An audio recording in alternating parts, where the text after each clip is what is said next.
this is Gene Thorpe, Little Red Rooster TV, and once again I'm here with Johnny Patton. How are you doing, John? Doing great, Gene. All right. So another week, and what we're trying to do is, I think this story and the story of John telling us about music theory and all of that are going to take an ongoing little thing. But today, I asked John to talk about some of your band history, and we were talking about equipment and things like that. So, So your first actual band after the church music and that kind of thing with your parents and your family, tell me about that. Okay, well, I'll just start basically from when I graduated high school, Highlands High School, and went to American River College.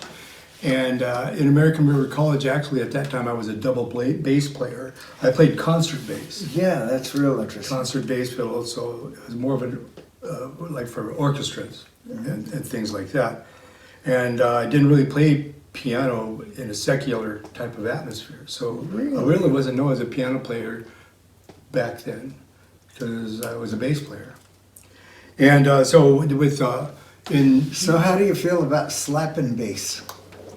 I think if they get out of hand, you should. I get it. I mean, if the bass Yeah, I get it. Yeah, but so I started, when I started in 1970, I went to American River College. Actually, the fall of September of '69 to '70 there, and I was on bass, and then taking music classes. It's easier to take a music class and transition it from a keyboard standpoint instead of a bass. So that put me back on piano. And so from doing that, a friend of ours from the church, Dottie Snyder, told me she heard this band called The Wayside. And this is 1970, May of 1970. And so I was just 19 years old and playing over there at the Bob Johnson's Tiddly. Oh, if you remember that. Yeah, I remember Bob Johnson. Nice guy. Nice guy. And so I started playing with them. The Wayside had originally been a trio. They were a folk group as a trio.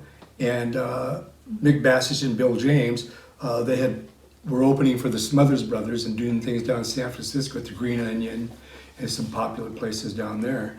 And so when I got with them, it was rather on the simple side because the music being folk was, all chords that weren't real complicated, a lot of the basic theory that we were talking about. And so going from the first band being The Wayside, and then I got with Hot to Trot about 4 years later. And great players, good friends of mine to this day. And that was 74 through 75. I got back with Wayside, and then the bass player from Hot to Trot, Jim Galegas, went with me as a guitar player, and I'd be playing bass in that band, and Jim was playing guitar. And I played keyboards also, that was Wayside 2. And then Cherry Blend from 77, 78. And when we were in Alaska, if you can imagine, so September through in October in Fairbanks, beautiful weather, like Sacramento weather. And then it snowed, and it never stopped. It never stopped. And then we went, in November, we went over to Anchorage, and Fairbanks had fallen to 70 degrees, and Anchorage was 40 degrees below zero.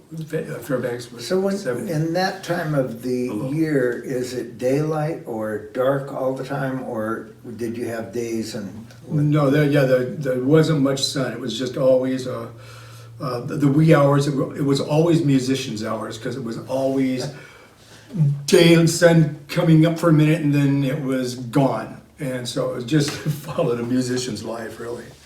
But then I went from that, I went back to my dad's business at Patton Electric and got out of music for a few years. And then when I did get back into it in the 80s, I got together with Wanda Mitchell and we did a duo called PM, Patton Mitchell.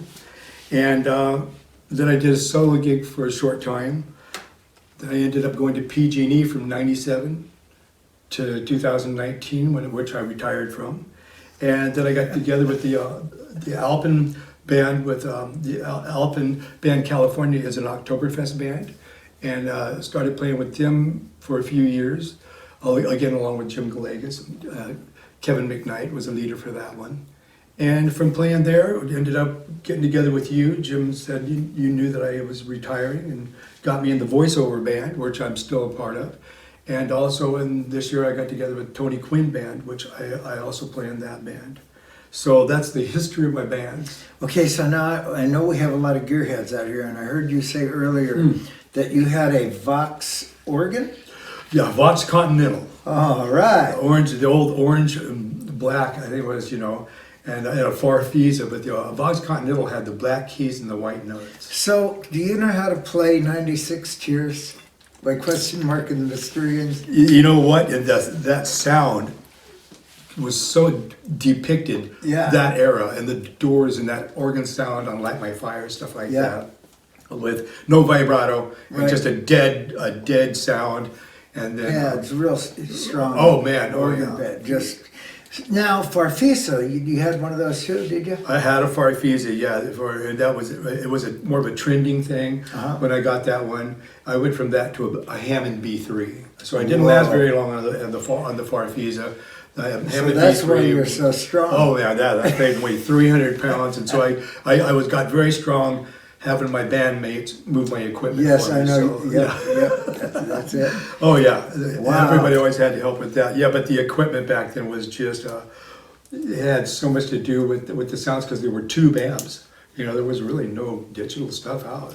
Not too much. The one thing that I wanted to bring out is that, playing with you and having your music theory applied to the band, I think it's sort of like every band, if they go in and record, a lot of the time, they'll put them with a producer or somebody who kind of organizes the music and makes it kind of legitimate. And I feel like that's what you do.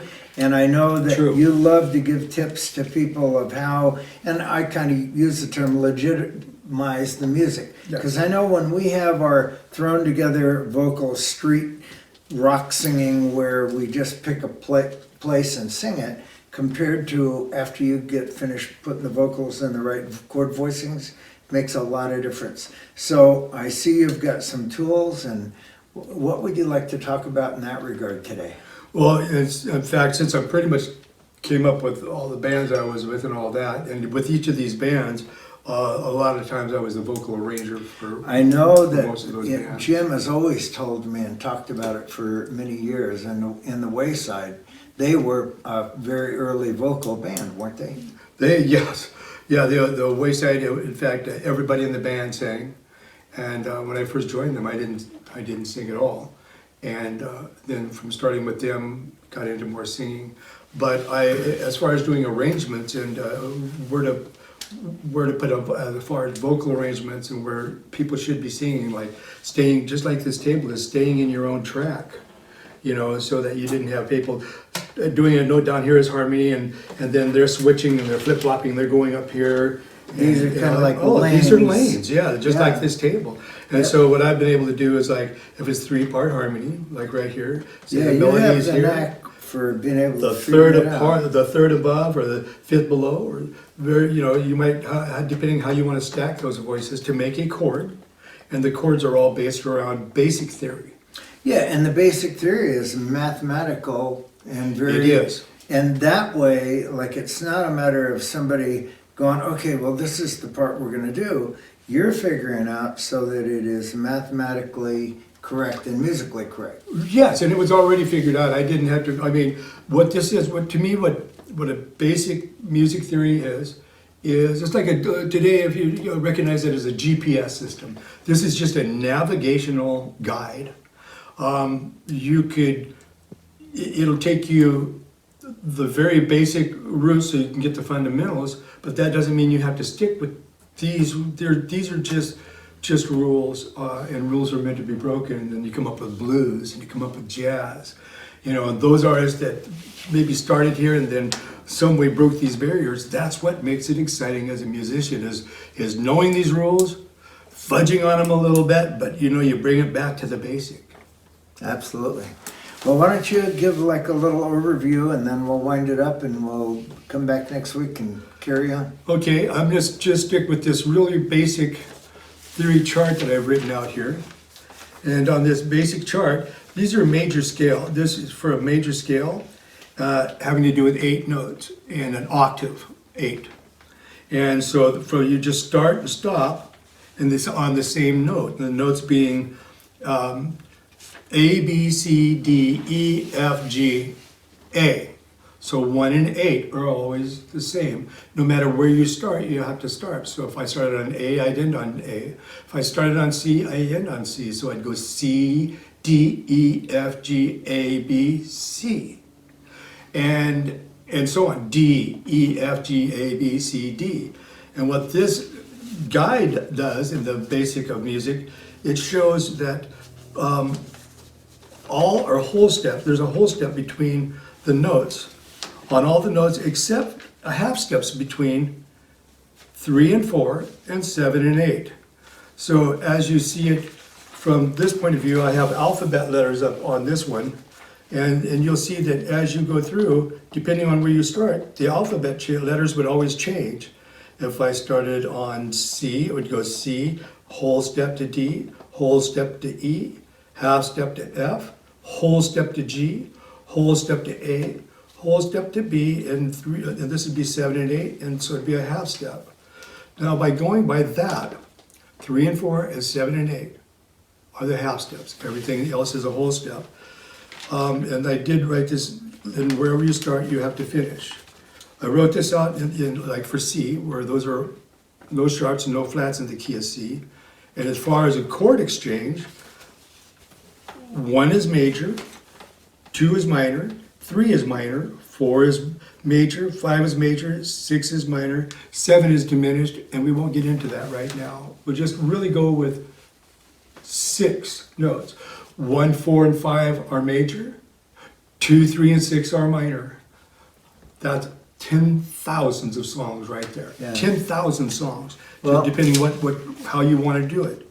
So I wrote this little chart here, and again, between 1 and 2 is a whole step. 2 and 3 is a whole step. 3 and 4 is a half step. 4 and 5 is a whole step. 5 and 6 is a whole step. 6 and 7 is a whole step. And which takes you back to 1 or 8. So by just that little basic thing right there, you could, a lot of people get confused on whether it's a sharp or whether it's a flat. How do I know if it's a flat? How do I know if it's a sharp? And I'd really like to get into that next time, because this is probably a lot to consume right now. And then I've also made this other cutout here so that I could show, like when you start in the key of C, and between 1 and 2, the papers that are there, you can see where the wide one is between 7 and 8, and here's between 3 and 4. That's what it would look like. And when you put it on the wheel, for the key of C, it'd be C, D, E, F, G, A, B. C would be the notes. And then depending how you change this, where's your 1 at? Where is 1? If we made 1 a D, for instance, like this, and D is right here, then it's going to be, remember, you have to use the alphabet letter, D, E, F, G, A, B, C, D are going to be our notes. So this is D, E, the F sharp pops up, and that's how you know D is a sharp key. So that's 1, 2, F sharp to G, to A, to B, which takes us to the C sharp. So in the key of D, there's 2 sharps. And by doing this wheel, wherever you want to do it, you can do it in a number of ways here. Here's the number system. What's great about the number system, as you can see, compared to this, every time you change a key, the letters change. You learn the number system, wherever you start and wherever you finish. This is more like pattern oriented. As a guitarist or somebody that would play with frets in a pattern, Right. and Well, not I know think what notes they are. when you have music and you listen to music and then you see it on a fretboard or on a keyboard and then you see it, in these tools, it gives you different perspectives and, allows you to soak it in. I'm gathering a lot, doing it. Anyway, I think for today we are good. Yeah. Gene Thorpe, John Patton, And I don't know, what do you call your music theory teaching? Now, you've taught guitar, and have you taught piano before? Yes, and bass. And bass. So maybe we'll be out there with the keyboards and the bass and We things can like do that. that. Over the And we course can, of that way we can look at patterns also, and patterns have more to do with the number system, because a lot of people don't care what sharps or what flats. No problem. A lot of them play by ear. If you play by ear, this is what you're using, and you might not even know it. There you go. Okay, so Little Red Rooster TV, we are signing out. Thank you. Thank you.